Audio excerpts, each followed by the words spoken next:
자, 이번 시간에는 조직 목표에 대해서 공부를 하도록 하겠습니다. 여러분 책 203쪽에 있습니다.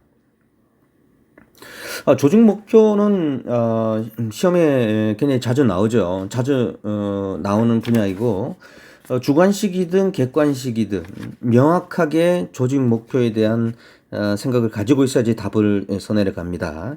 조직 목표에 대해 한번 설명을 해볼까요? 우리가 조직이 있으면 거기에는 반드시 목표가 있습니다. 그죠? 자, 그럼 이 조직 목표는 이 조직한테 어떠한 기능을 수행할까요? 우리가 개인에게도 자신이 목표가 있으면 더 열심히 일을 하지 않습니까? 그죠? 그렇듯이 조직에도 어떤 그 목표가 가지고 있는 기능이 있을 거라는 거죠. 이게 첫 번째 조직 목표에 대해서 우리가 알아야 될 거죠. 첫 번째 기능을 알아야 된다. 두 번째는 뭘까요?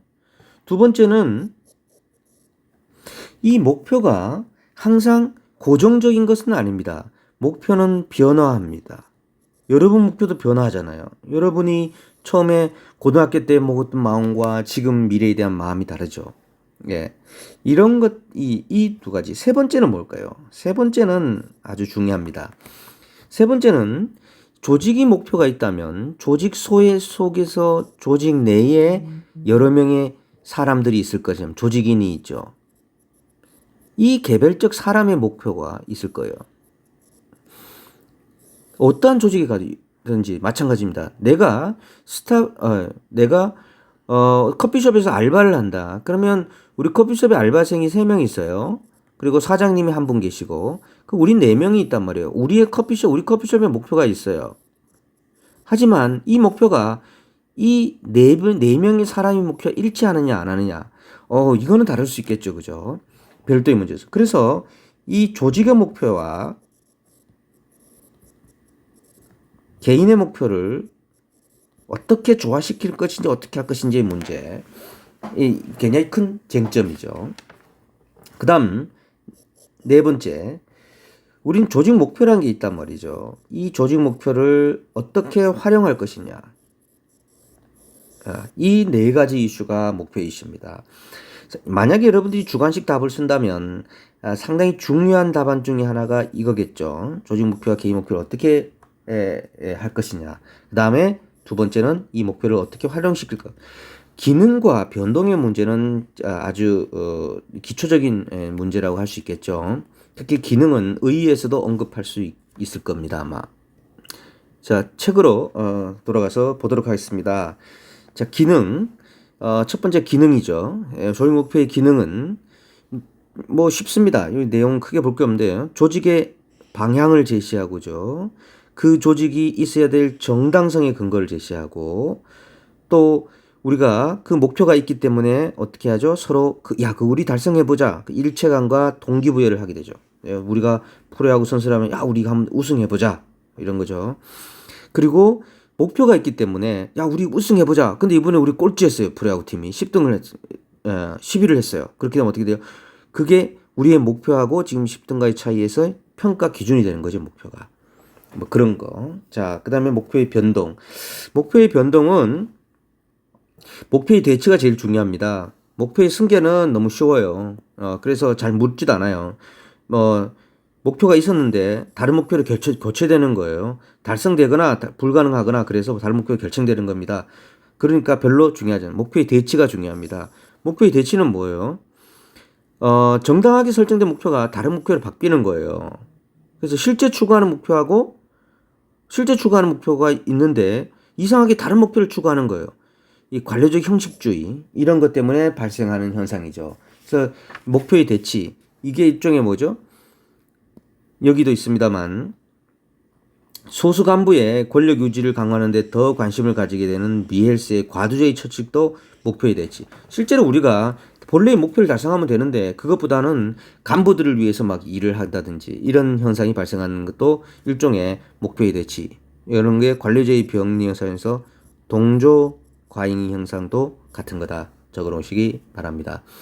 그래서 공식적 목표와 실제 추구하는 목표가 다르거나 목표와 수단이 전도되는 현상을 말하는 겁니다. 뭐 나머지 목표의 다원화, 확대, 축소 뭐 이런 것도 크게 중요하지 뭐 쭉 보시면 알겠죠. 자, 우리 조직 목표와 개인 목표를 함께 어떻게 할 거냐의 문제는 크게 세 가지가 있습니다. 서로 교환할 거냐, 아니면 교화할 거냐, 아니면 수용할 거냐 이런 겁니다. 교환 모형은 뭘까요? 교환 모형은 그야말로 보상해주고 거래하는 겁니다. 그죠? 일 안 하는 개인한테 개인에게 충분한 대가를 주고 조직에 일할 것으로 일하라고 끌어들이는 겁니다. 다음은 교화 모형입니다. 교화 모형은 직원을 감화시켜서 설득하고 감화시켜서 목표를 통합하도록 하는 거예요. 그래서 일단 자 우리 전체의 목표가 있죠. 이 개인들의 목표가 있습니다. 이 개인들의 목표가 이 안에 끌어들이도록 감화시키거나 구성원을 교화하는 방법으로 하는 방법도 있고, 또 협박을 해서 구성원을 개인의 목표를 포기하도록 하는 거예요. 나는 사실 어떤 목표가 있다. 그걸 포기하고 우리 조직 속에서 같이 할 수 있도록 만드는 게 이게 교화식 개인을 끌어들이는 겁니다. 설득하고 감화시키는 게 교화 모형이에요. 수용 모형은 개인의 목표를 이 여러 개인들의 목표를 고려해서 이걸 다 받아들여서 포용하는 거예요. 진짜 어렵죠. 개인의 목표를 고용하여 수용하여 개인의 목표를 통합하는 접근 방법이에요. 진짜 어렵겠죠. 사실 말이 그렇지 어떻게 모든 개인들의 목표를 이렇게 통합할 수 있겠습니까? 그죠? 이 모형은 조직의 목표와 관련된 일련의 과정에서 개인의 욕구와 필요를 전제 조건으로 취급해서 받아들이는 거예요. 정말 어렵습니다. 사실 쉽지가 않는데 이거는 자아실현적 인간 모형에서 주로 가장 적합한 현대적 인간 모형이라 모형이 볼 수 있겠지만 이 사실 쉽지가 않다. 그리고 이게 적어놓 있어요. 이거는 수용 모형은 후기 인간관계론에서 강조되는 건다. 후기 인간관계론이다. 자, 서로 개인의 목표를 고려하고 이걸 수용해가지고 조직 목표를 만들어 나가는 거. 대단한 겁니다. 자, 조직 목표의 활용. 조직 목표를 어떻게 활용하는 것이냐는 거를 두 가지로 봤는데요. 하나는 일단 성과, 효과성의 측정을 본다. 조직 목표를. 첫째는 목표 모형입니다. 목표 모형은 조직 목표를 조직 평가의 기준으로 보는 게 목표 모형이고요. 체제 모형은 이 목표만을 가지고 조직을 측정하는 게 아니라 이 평가 기준에 복수의 기능들, 결국 체제라는 거 시스템이잖아요. 이 전체 시스템이 어떻게 돌아가느냐를 보고 효과성을 측정하는 겁니다. 그래서 체제 모형은 조직을 구성하는 전체적인 기능적 요건을 기준으로 본다는 거예요. 단순하게 보지 않고 전체적인 기능적 요건을 보자는 거예요. 그 조직이 얼마만큼 환경적 능력을 보느냐. 시스템이라는 관점에서 전반적인 조직의 능력을 파악하는 겁니다. 이게 체제 모형입니다.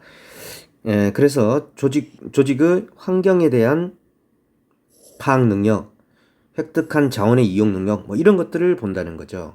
세 번째가 이해관계자 모형입니다. 이 모형은 조직 내외부의 이해관계자를 만족시키는 정도를 조직의 효과성의 측정 단위로 본다는 겁니다. 네 번째는 경쟁적 가치 모형, 경합적 가치 모형이라고 하는데 이건 킨과 로버그가 주장한 것입니다. 이것은 조직 효과성을 측정하는 다차원적이고 통합적인 분석 틀을 제시하는 거죠. 그러니까 조직 효과성을 어떻게 하나로 측정할 수 있느냐? 이것저것 다 다른다. 그리고 시점에 따라 다르다. 초기와 나중이 다르다. 뭐 이렇게 여러 가지로 이 8가지 모형을 측정을 제시하는데요. 이 모형을 한번 이거를 아는 정도를 객관식 문제에 한번 나온 적이 있었던 것 같습니다. 근데 과연 이런 걸 내는 게 맞는지 모르겠습니다만은 기출 문제가 있으면 공부를 해보시고요. 여기에 제가 좀 정리를 해놨는데 조직의 성장 단계에 따라 조직 효과성 평가 모형을 선택되어야 한다고 봅니다. 예컨대 창업 단계에서 이분들이 이야기한 내 얘기가 아니라 창업 단계에서는 혁신과 자원의 결핍이 필요하므로 개방체제로 평가하고 비공식적 의사전달이 강조되는 단계에서는 인간관계 모형을 적용하고 평가하고 규칙과 절차, 효과성을 강조하는 공식화 단계에서는 내부 과정 모형 및 합리적 목표 모형이 적절하다는 거죠. 이렇게 항상 동일한 모형이 아니라 경쟁적 가치 모형이기 때문에 달라져야 한다는 걸 강조했다. 다음은 목표 관리입니다. 목표 관리. MBO. 여러분, MBO라 그러면 딱 한 가지 용어가 먼저 떠오르죠? 참여입니다. MBO 그러면 참여와 동일한 용어로 사용하셔야 됩니다. 자, 이런 MBO 모형은 워낙 강조된 지가 오래되었기 때문에 지금의 여러분들의 시각에서는 별로 특별한 게 없는 것처럼 보여요. 하지만 내가 행정학을 배울 때는 아주 획기적인 모형이라는 참여. 그 당시는 참여가 많지 않았기 때문입니다. 실제로 MBO가 우리 정부에서 사용된 적도 있고요. 저는 현업에서 MBO를 실제로 해본 적이 있습니다. 자, 이렇게 생각하시면 돼요. MBO는 목표 관리죠. 자, 여기 과장이 있다. 예. 자, 내가 과장이고 여러분들 우리 과에 10명의 직원들이 있다고 합시다. 자, 과장이 각각 10명의 직원 A, B, C, D에게 묻습니다. 서로 대화를 합니다. A, 올해 목표가 뭐예요? 뭐를 설정할 겁니까? 묻고 또 과장이 이 10명과 다 대화해서 자, 우리 과 목표를 설정하다. 참여위에서 자, 우리 과 금년도 목표는 뭐 성과 자, 10% 상승으로 잡자. 동의해? 모두가 동의하는 거죠. 그리고 그러면 A는 여기에 뭐 할 겁니까? B는 여기에 우리 뭐 할 겁니다. 아, 좋아요. B 뭐 할 거예요? 이렇게 해서 10명의 목표를 달성. 참여위에서 목표를 설정하는 겁니다. 그리고 거기에 대한 책임과 권한을 부여하고 그래서 이 목표 설정된 이 목표를 가지고 측정하게 되는 거죠. 그리고 이 목표 달성 정도를 가지고 다시 피드백을 하고 참여위에서 목표를 설정하고 목표를 이뤄가는 과정이다. 간단합니다. 자, 조직 상하 구성원의 참여 과정을 통하여 설정된 조직 목표를 중심으로 구성원의 책임을 부과하고 그 결과에 관리하는 제도입니다. 목표 관리는 조직 목표의 설정, 실행, 평가 등의 과정을 조직 관리의 기법의 하나로 사용한다. 중요한 말이죠. 그래서 이게 조직 목표를 설정하고 실행하고 평가하는 게 이게 실제로 일종의 조직의 매니지먼트 기법이라는 거죠. 민주적, 참여적 관리 기법이고 공공부문에서는 예상 기법으로도 활용되기도 했다. 이 첫째는 목표를 설정할 때 아주 큰 참여를 통해서 하고 목표의 실행을 하는 단계, 목표를 평가하고 완료하는 단계를 거치게 됩니다. 이 큰 장점은 뭐냐면은 참여를 통한 목표를 설정, 조직의 상하 간의 의사소통을 촉진하는 게 가장 큰 장점이죠. 그런데 단점은 서로 목표를 하다 보니 단기적이고 양적인 목표에 치중하는 문제점도 있을 수 있다. 자, 여기까지 목표에 관한 내용입니다. 조직 목표에 관한 내용은 아까 처음에 살펴봤듯이 조직 목표의 기능, 그 다음에 변동, 특히 목표의 대치 현상, 조직 목표와 개인 목표의 관계, 수용 모형, 교환 모형, 수용 모형, 교화 모형, 경쟁적 가치 모형, 그리고 어떻게 활용할 것이냐, 수용 모형을 봤고요. 목표의 활용에서는 효과성 측정으로 목표 모형, 체제 모형, 이해관계자 모형, 경쟁적 가치 모형을 봤습니다. 그리고 목표 관리로 MBO를 봤습니다. 여기까지 하겠습니다.